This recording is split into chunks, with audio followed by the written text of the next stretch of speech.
JavaScript එකේ DBMS question set 27 එකත් එක්ක අද අපිට හම්බෙලා තියෙන ප්‍රශ්න ටික බලන්න. පළවෙනි ප්‍රශ්නේ විදිහට අපිට හම්බෙලා තියෙන්නේ what is the number of students studying in class 11A? හරි අපිට මෙතන count එකක් ගන්න තමයි තියෙන්නේ 11A ළමයි කී දෙනෙක් ඉන්නවද කියලා. අපි බලමු මේක කොහෙද ලියන්නේ කොහොමද කියලා. හරි ඔන්න count එකක් ගත්තා. student index count එක ඕන from student ඉන්න join කරගන්න ඕන. මෙතන class එක මොකක්ද කියලා කියන class table එක වලට join කරගන්න ඕන.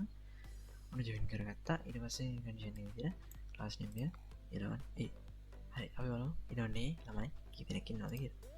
ඔන්න හරි 11A එකේ ළමයි 4 දෙනෙක් ඉන්නවා. මේ බලන්න 11 එකේ 1 2 3 4 හරි ඔන්න අපේ query එක හරි අපි බලමු එහෙනම් අපේ second question එක මොනවද කියලා. second question එකේ තියෙන්නේ find the number of students who scored between 40 and 90 marks in all subjects in first term examination. හරි මේක තියෙන්නේ number of records ගන්න තමයි ඕන කියන්නේ count එක 40ත් 90ත් අතර first term exam එකේදී විෂන් වල කොහොමද ළමයි count එක තමයි ඕන. මෙන්න මේ විදිහට තමයි query එක ලියන්නේ. count එක ගන්න student exam record mark එකකින් from student exam mark record table එකෙන් ගන්න ඉන්න join කරගන්න. මොකද අපි ඕන term එකක් නිසා term exam term කියන table එක join කරගන්න ඕන. condition එක විදිහට first term එක and මොකද අපි ඕන 40 and 94 ඉන්න අය. ඉතින් ඔන්න ඔය query එක දැම්මා. හරි බලමු අපි ඔන්න අපිට ඉන්නවා first term එකේදී හැම විෂයයකටම ලකුණු 40 94 තියෙනවා 19ක්. ඔන්න ගන්න තමයි අපේ second question එකට answer එක වෙන්නේ. හරි අපි බලමු third question එක. third question එකේදී තියෙන්නේ what is the number of students appearing in the subject of science in second term examination out of student science course. හරි grade 11 එකේදී science කියන subject එක second term එකේදී students ලා කී දෙනෙක් appear වෙලා තියෙනවද කියලා තමයි අහන්නේ exam එකට. හරි මෙන්න මේකයි මෙන්න මේ විදිහට තමයි හොයන්නේ.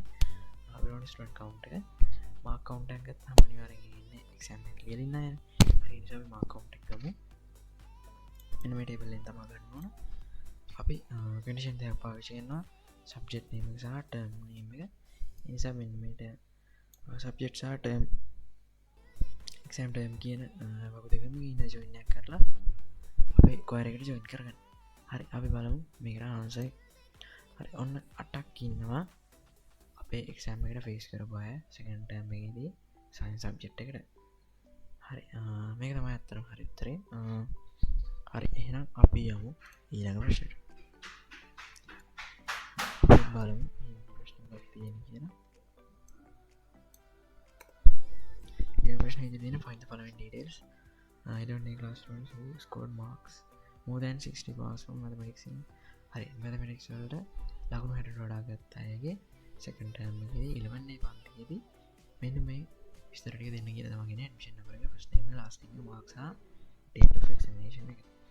අපි බලමු මොකද query එකේ කියලා. අපිට ඕන විස්තර ටික මොනවද? admission number එක first name last name එක මෙන්න මේ table එකේ marks සහ exam term එකේ table එකේ exam date එක. හරි අපි data ගන්න ඕන මෙන්න මේ වගුවෙන් විතරක් අපිට data ගන්න බෑ. හැබැයි මේක join කරගන්න ඕන subject table එක exam table එක student table එක සහ class table එක මෙන්න මේ ටික ඉන්න join එකක් දාලා අපි මේ අපේ table එකට join කරගත්තා.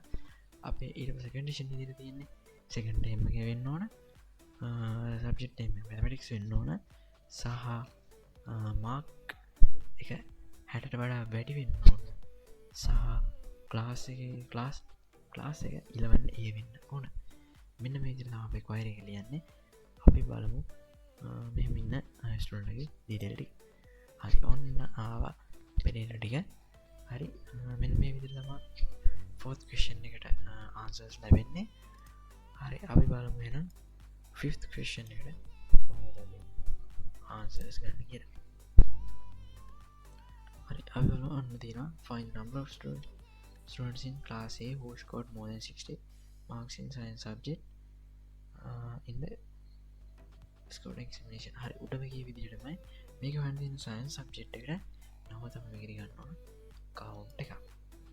හරි අපි බලමු මේක කොහොමද කරන්නේ කියලා. ඔන්න ගත්ත count එක ගන්න ඕන මෙන්න මේ mark කියන table එකේ column එකේ ඊට පස්සේ කලින් විදිහටම අර අපේ table එකට මෙඩිගින ජොයින් කරගත්තා.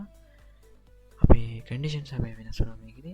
සෙකන්ඩ් ටයිම් එකේම සයන්ස් සබ්ජෙක්ට් එකට සහ අපිට උන 60ට වැඩි ඊළඟ මාර්ක්. හරි අපි බලමු මේකේ ඉන්න ස්ටුඩන්ට්ලා කොච්චර කවුන්ට් එකක් ඉන්නවද කියලා. හරි ඔන්න ස්ටුඩන්ට්ලා 3 දෙනෙක් ඉන්නවා. ඔන්න ওই විදිහට තමයි අපේ question set 27 එකට උත්තර හම්බෙන්නේ. හරි එහෙනම් අපි question set 28 එකත් එක හම්බෙමු. Thank you.